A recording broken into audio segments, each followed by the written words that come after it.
தன்னை மூடி வைத்த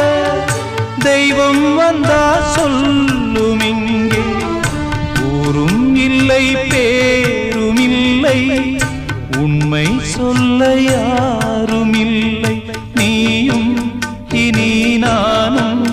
ஒரு ஜீவன் தானடா சோலை கிளி போலே என் தோளிலாடடா இது பேசா ஓவியம் இதில் சோகம் ஆயிரம் சின்ன சின்ன ரோஜா பூவே செல்ல கண்ணே நீ யார்